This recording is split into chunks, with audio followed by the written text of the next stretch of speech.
So I do feel like one of the girls was being protective over the other girl. I mean, not that they both weren't getting attention, but I do feel like Maddie was noticing something that she was uncomfortable with and was trying to keep that from interfering with them and their night. Now look at this. Video shows Madison pointing at a man in a hoodie who appeared to have followed them to the truck. We had the video and audio from the clip enhanced, and you can hear her using an expletive. Blank you, mister, she says. Can we now? So let's go off of multiple people were bothering them or multiple situations were causing them problems. And they were trying to protect themselves, their energy, their night, whatever. That Maddie was kind of looking out at what was going on with like a protective motherly energy. And then we have the Seven of Swords, which is, what's sticking out to me about the Seven of Swords is like strategy. So like, how can we get out of this situation? How can we safely get out of this situation? The killer, what is his plans for moving forward?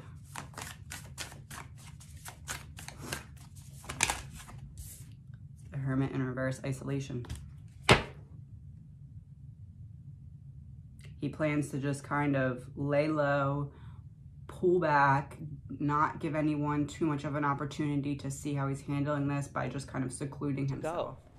And tonight we know Brian Kohberger and his father were driving cross country in the days following the murder when those traffic stops in Indiana occurred. Kohberger was just arrested last Friday in Pennsylvania for those murders, and today he appeared in a courtroom in Pennsylvania where he waived his right to fight extradition. Police in Idaho are now arranging for Kohberger to be transported back to their state. Investigators tonight have not released any information about a murder weapon or a motive behind the killings. What is the police, what is their focus right now? Their main focus, Three of Cups. My last reading, I said this was the girls on the night out. So they're focusing on whatever went down when the girls were out that night. You're looking at enhanced video of the confrontation between two of the University of Idaho murder victims and another student at a food truck. The time, 1:30 a.m., just hours before the murders. Kaylee Gonsalves and Madison Mogan stopped for mac and cheese after partying at a nearby bar. Audio engineer Anthony Nelson enhanced the audio for Inside Edition. What do you hear in that instant? She says, F you. So, was there an argument? If so, what was it about? A Nine of Cups in reverse is like, they're focusing on someone who is not necessarily happy in their own life, is unfulfilled, is not living up to their full potential. Essentially, the Nine of Cups here to me is like almost like a profile of the killer. So they're focusing on the girls being out that night and what could have potentially began while they were out. There's someone that is manipulative and emotionless. And then it's someone that's not happy with their own life. It's someone who is underachieving in some way. And it's someone who's like, how do I say this? Like arrogant, but without using words to be arrogant. Like arrogant in their demeanor, arrogant in their mindset, but like undercover arrogant. Like they don't just come out and be like, hey, I'm arrogant with their words, but like everything else they do shows their arrogance. Tonight, we've learned Kohberger met virtually with Chief Jenkins.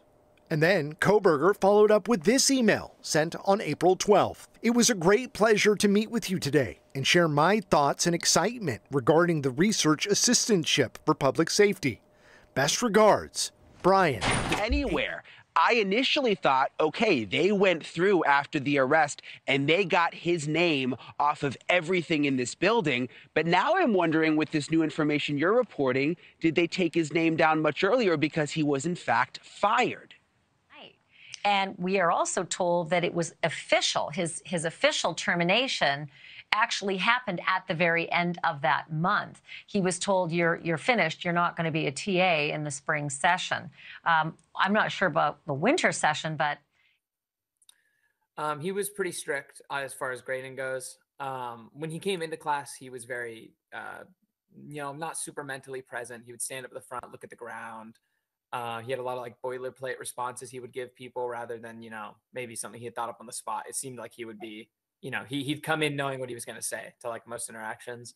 And then when he would grade your papers, he would be grading you on what he ended up calling like a higher standard. But what it really felt like to us was he was grading us like he would have graded himself as a PhD student.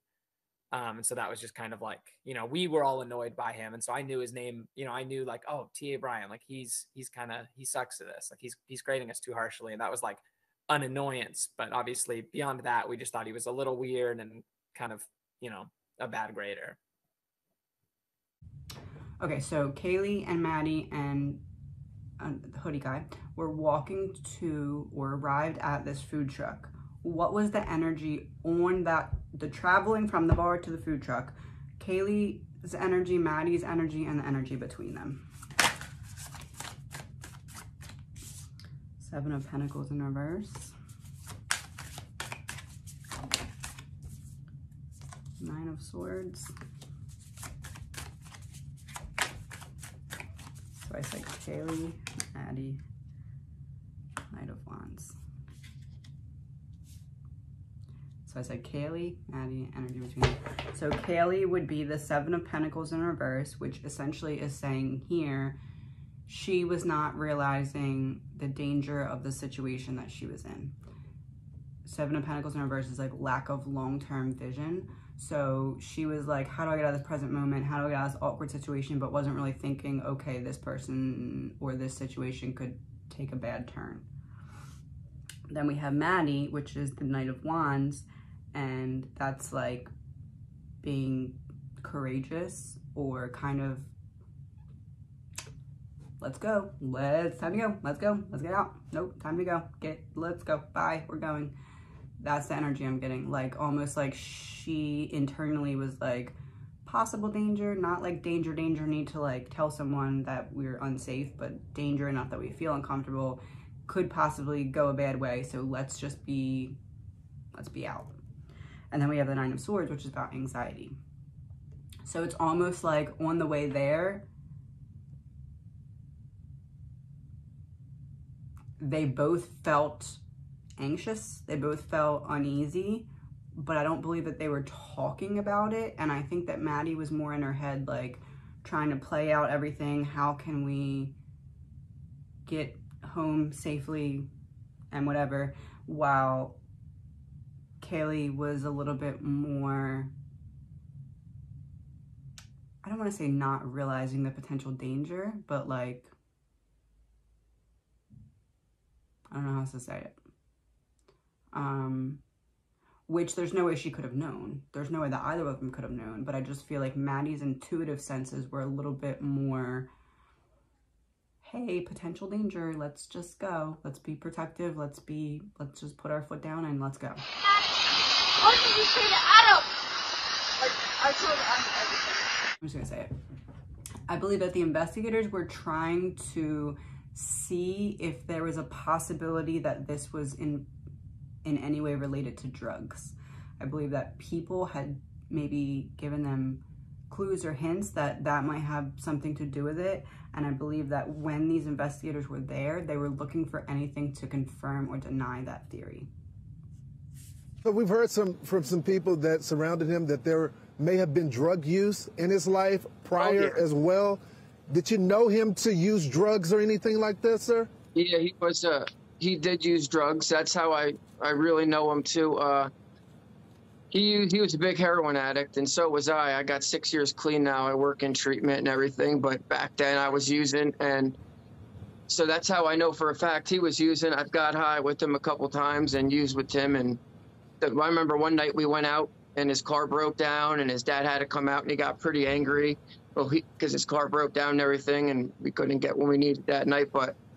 And you know, I knew other people that dealt drugs, and we would deliver drugs to him a lot, and so that's when I heard about this case. I haven't heard from him in so long. And then I heard about this, and it said that he was going to college. I said, I haven't heard from him. I guess that's what he's been doing. He must have cleaned up. I know he was in and out of rehab a couple times, but he really did. He cleaned up and was going to college all these years. Is there going to be an arrest within the next month? Hold on. Okay. In the next month, I got the Empress and the Four of Wands.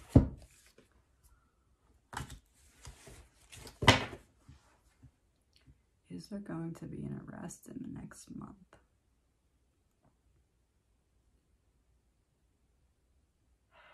This is tricky. So the Empress in this case would be about birthing something, bringing something to life. And then the Four of Wands is like homecoming, gathering, unity. Pull one more card. Four of Swords, rest and relaxation. A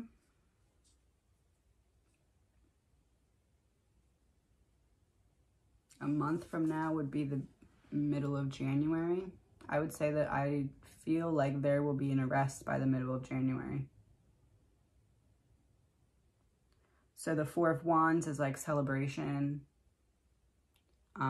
In this case, homecoming could be the ability of the students to go back to the campus because someone has been arrested. The Empress is like birthing in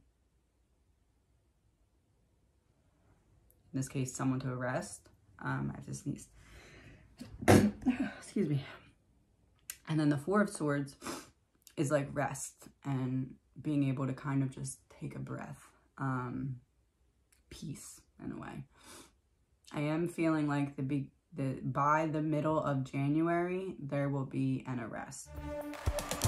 More than 6 weeks after 4 University of Idaho students were murdered in their apartment just blocks away from campus, police say they have arrested a suspect. 28-year-old Brian Kohberger was arrested in northeastern Pennsylvania and is awaiting extradition to Idaho on a warrant for fugitive from justice. During a news conference today, Moscow Police Chief James Fry said that Kohberger is facing 4 murder charges. 13th, 9th, and 22nd. So that would be, okay, so that would be the 22nd of December. Fascinating, because if you think about the dates, December 22nd, if he's withdrawn from the data system in that university, he still hasn't been arrested. The 9th and the 13th are both kind of in the middle of the month for January. So the 22nd of December, the 9th, 13th, or 22nd of January. So December 22nd or January 9, 13, or 22. Will those dates have any significance? Wheel of Fortune.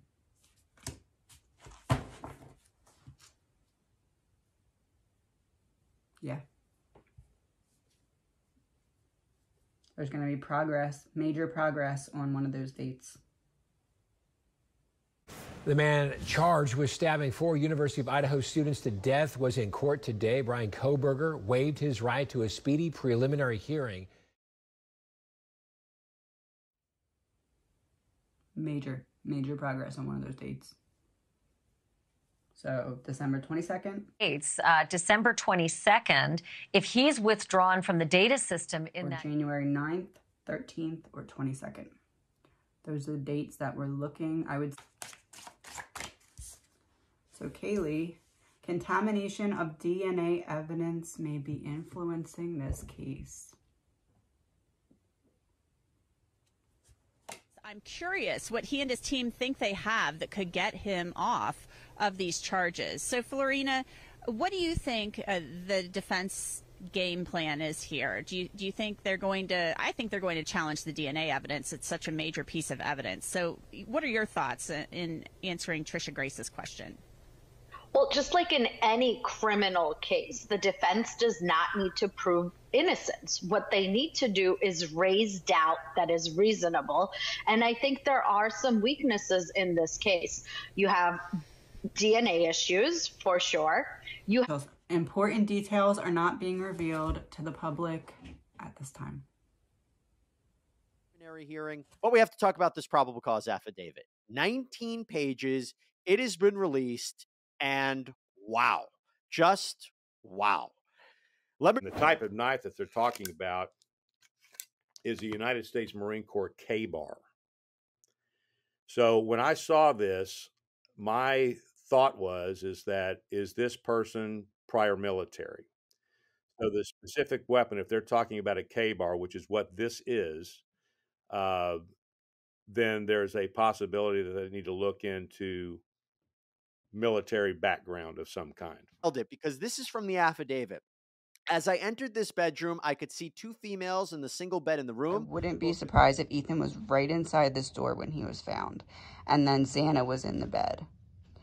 And that being said, I believe that the girls upstairs were in the same room as one another. I believe that they were not in this room with a deck. I believe that they were in this bedroom 3A over here, in Maddie's room.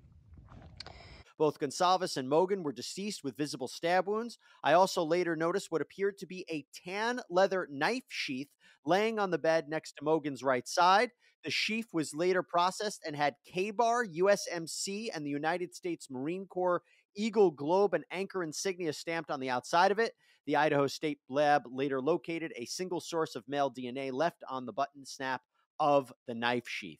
Phil, what do you attention to this? Because later on in the affidavit, they said a short time later, DM, who, by the way, is the roommate, it was one of the two roommates on the ground floor, a surviving roommate. I use that word interestingly because this is what she said.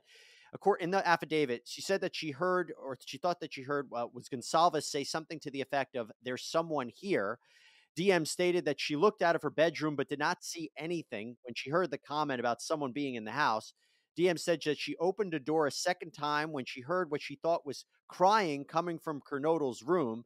DM then said that she heard a male voice say something to the effect of, "It's okay, I'm going to help you." DM opened her door for the third time after she heard the crying and saw a figure clad in black clothing, and a mask that covered the person's mouth and nose walking towards her. DM described the figure as 5'10" or taller, male, not very muscular, but athletically built with bushy eyebrows. The male walked past DM as she stood in a frozen shock phase. The male walked towards the back sliding glass door. DM locked herself in her room after seeing the male. She said she did not recognize the male, and this leads investigators to believe that the murderer left the scene. We had no idea this happened, Phil. What's your reaction to evidence? The cell phone evidence is incredibly significant, and one of the key pieces there is the fact that his cell phone pinged off of a tower on the night of the murders at certain points in time, but during a period of time in that window, there's no signal from this cell phone, and I think that's really interesting. And it doesn't come back on. That cell phone doesn't start pinging against a tower again until after police believe the homicides were committed. Also, that cell phone evidence, according to the affidavit, shows that he was in the area of that home on at least 12 occasions between August and November 13th. That August stop, one of the instances in which his phone was determined to be in that area of the King Road house was on August 21st of that year. He was pulled over at 11:40 p.m. Near the house for a seatbelt violation, and that's a Sunday night. So the cell phone evidence in this case, I think, is very significant. I don't think you can hang your hat on it entirely. It's just another kind of piece of the mosaic that is going to, paint this picture. Breadcrumb of trails. The cell phone evidence is one thing. Phil, let's talk about the car itself, the white Hyundai Elantra, which we were all on the search for, because based on this affidavit, to give everybody an idea about the car, there were cameras tracking the car's movement for a long time. And there was even one surveillance video where they see him exit the car. So we know that it belongs to him. We know it's registered to him. They have this car leaving WSU at 2:44 in the morning on the night of the murders. It makes its way to Moscow. It initially makes passes of the house in the early morning hours. It enters the area at 4:04 a.m. and then drives fast from that crime scene at 4:20 a.m. and then is back in Washington at 5:25 a.m. Again, Angie, we got about a minute. I want to really briefly talk about this because I thought this was another big revelation. We learned some background history on the defendant as well, didn't we? We learned about his interest in criminology. I know there was a Reddit post that was interesting as well. Can you tell our viewers, our listeners, what we learned about his interest and background?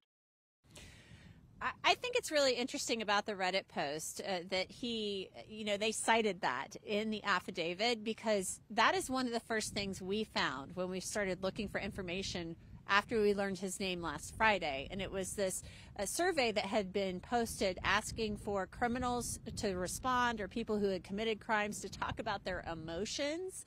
And I found that to be really interesting, that the police found that that was worth mentioning in the probable cause affidavit. And I want to know why they felt that was important, talking about the emotions that people feel, what they're trying to get at when they put that in the probable cause affidavit. Obviously, criminology. We know that he was a PhD student studying that. We know from talking to students at DeSales University, he had taken undergraduate classes, one taught by Catherine Ramsland, who specializes in serial killers. So we learned that the police were onto all of this. And I think another funny thing about this, or not funny per se, but interesting thing, is that the whole time they were telling us they didn't have a suspect, they were onto him. They were onto him in November, late November. So I thought that was another interesting part of this. Yeah, I agree.